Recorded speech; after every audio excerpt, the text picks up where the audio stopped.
नमस्कार. नीतिस्पंदन ह्या चॅनलमध्ये आपले सहर्ष स्वागत आहे. आपली हिंदू संस्कृतीमध्ये सणांसारखेच पितरांच्या पितृतर्पणाला देखील फार महत्त्व आहे. आजच्या या व्हिडिओमध्ये आपण पाहणार आहोत अक्षय तृतीयाच्या दिवशी पितृतर्पण कसे करावे, पिंडदान, दानधर्म, सेवा याबद्दल सविस्तर अशी माहिती आज आपण या व्हिडिओमध्ये पाहणार आहोत. आपल्या भारतीय संस्कृतीचा मान आपण ठेवणार आहोत. अक्षय तृतीया म्हणजे कधीही क्षय न होणाऱ्या पुण्याचा दिवस. या मंगलदिनी आपण दान धर्म करतोच, पण आपल्या पूर्वजांप्रती कृतज्ञता व्यक्त करण्यासाठी पितृतर्पण हा देखील विधी विशेष महत्त्वाचा असतो. शास्त्रात सांगितलेले आहे की आपले जीवन हे पितृ यांच्या आशीर्वादांशिवाय सुखी होऊ शकत नाही. ज्यांच्या कष्टांमुळे आणि संस्कारांमुळे आपण आज इथवर पोचलो आहोत, त्या आपल्या पितृदेवांच्या स्मरणार्थ आपण काही गोष्टी केल्या पाहिजेत, काही गोष्टी जपल्या पाहिजेत. त्यासाठीचा आजचा दिवस हा अत्यंत महत्त्वपूर्ण असतो. अक्षय तृतीयेला पितृतर्पण का करावे आणि त्याचे महत्त्व काय बरे आहे, आजच्या व्हिडिओमध्ये आपण याच विषयावर सविस्तर चर्चा करणार आहोत. जाणून घेऊया या तिथीचे शास्त्र म्हणजेच अक्षय तृतीया या दिवशी केले जाणारे उपाय याविषयी.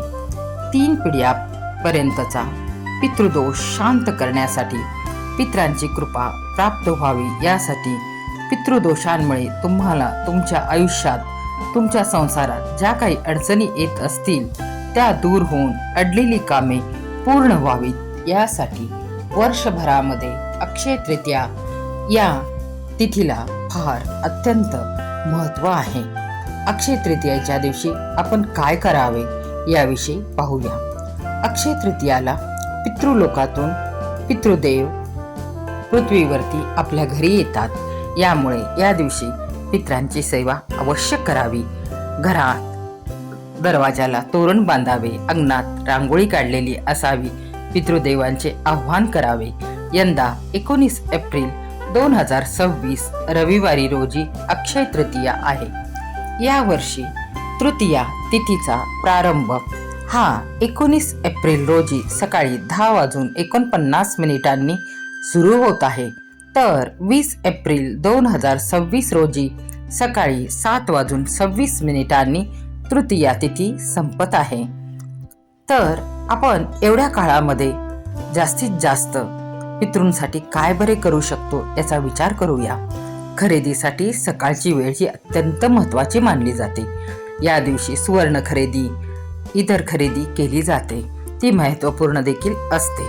अक्षय तृतीयाच्या दिवशी माता लक्ष्मी देवी, भगवान श्री विष्णुदेव यांचे एकत्रित पूजन करावे. श्री विष्णुदेव व महालक्ष्मी देवींचे मंत्र साधना जास्तीत जास्त करावे. दुपारी 12 ते 3 ही वेळ पितृदेवांची सेवा करण्याची वेळ मानली जाते. या वेळेला आपण दक्षिण दिशेला एक छोटासा पाट ठेवावा. त्यावर आसन ठेवून मुठभर किंवा वाटीभर त्यावरती तांदूळ यांची राश ठेवावी व त्या तांदळावरती एक तुपाचा किंवा तेलाचा दिवा लावावा. दिव्यातील वात दक्षिण दिशेकडे तोंड करून असावी. दिवा लावताना ओम पितृदेवताभ्यो नमः हा मंत्र म्हणावा व पितृदेवांचे स्मरण करून पितृदेवांना नमस्कार करावा. घरातील आजी, आजोबा, वडील जे कोणी पितृदेव असतील त्यांचे नाव घेऊन त्यांना प्रणाम, वंदन, नमस्कार करावा. पूजा करताना स्वतः आसनावरतीच बसलेले असावे व आपले तोंड देखील दक्षिण दिशेकडे केलेले असावे. एका पाटावर आसन ठेवावा. पितरांचा फोटो, प्रतिमा किंवा टाक त्या आसनावरती ठेवावेत. त्याखाली गव्हाची रास घालावी. फोटोला हार, फुले, हळदी, कुंकू, गंध अर्पण करावे. समोर पान सुपारी ठेवावी व गणपतींना प्रार्थना करावी की हे जे कार्य आहे हे निर्विघ्नपणे पार होऊ दे, ही पूजा निर्विघ्नपणे पूर्ण होऊ दे. तसेच समोर गव्हाची रास ठेवावी. त्यावरती एक प्लेट ठेवून त्यामध्ये करा किंवा केळी ठेवावी, त्यात पाणी भरावे. पितृस्मरणार्थ करा आणि केळी हे मडकी स्वरूपामध्ये पूजले जातात. गव्हाच्या राशीवर ठेवताना त्यावर पहिली प्लेट ठेवावी, मग त्यामध्ये करा किंवा केळी ठेवावे. असे केल्याने पाणी पाटावरती, आसनावरती इतरत्र सांडणार नाही.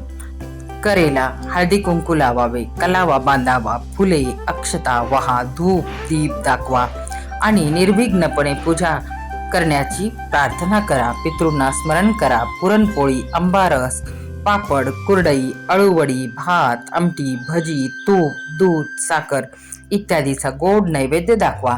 त्याचबरोबर पितृदेवतांसाठी पाणी देखील भरून ठेवा व त्यांना नम्रपणे नैवेद्य ग्रहण करण्याची प्रार्थना करा. पितरांना कळत न कळत झालेल्या चुकांबद्दल क्षमा मागा, प्रार्थना करा. त्यांच्याकडून आपल्या व आपल्या कुटुंबियांसाठी आशीर्वाद मागा, सुरक्षा कवच मागा. त्यामुळेच आपले जीवन सुखी होणार आहे. त्याचबरोबर गाईला गोग्रास म्हणजेच नैवेद्य द्यायला विसरू नका. गाय देखील 36 कोटी देवांचे प्रतिनिधित्व करते. पितृस्तोत्र किंवा पितृस्तुती ऐका किंवा वाचा. हे आपल्याला यूट्यूबवरती सहजासहजी मिळून जाईल. पितृदेवता प्रित्यर्थ पाण्याने भरलेला माठ किंवा आपल्याला जमतील तशी भांडी, पंखा, चप्पल, छत्री, सत्तू, काकडी, खरबुजे, फळे, साखर, तूप यांचे आपल्याला जशी शक्ती आहे, क्षमता आहे त्याप्रमाणे पितृकृपा प्राप्त होण्यासाठी याचे दान करावे, गरजवंताला दान करावे. गाय, भूमी, सोने, कपडे, धान्य, गूळ, चादर, वाटी, मीठ, मध शक्य असेल ते दान करायला हरकत नाही. या दिवशी अवश्य जे शक्य आहे ते दान करा. त्याचे पुण्य आपल्याला अक्षय मिळणार आहे.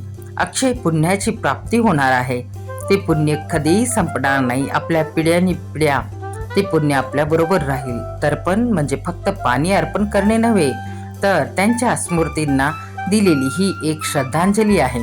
तुमच्या पूर्वजांचे आशीर्वाद तुमच्या पाठीशी अक्षय राहावत हीच प्रार्थना देवाजवळ करूया. श्री गुरुदेव दत्त. श्री पितृदेवताभ्यो नमः. श्री मातृपितृदेवताभ्यो नमः. तर ही होती अक्षय तृतीयेला केल्या जाणाऱ्या पितृतर्पणाची माहिती. हा वारसा आपल्या पुढच्या पिढीलाही सांगायला विसरू नका.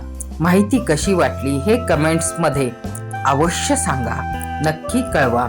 त्याचप्रमाणे पितृदेवांच्या पूजेतील झालेल्या चुकांबद्दल क्षमा अवश्य मागा. धन्यवाद.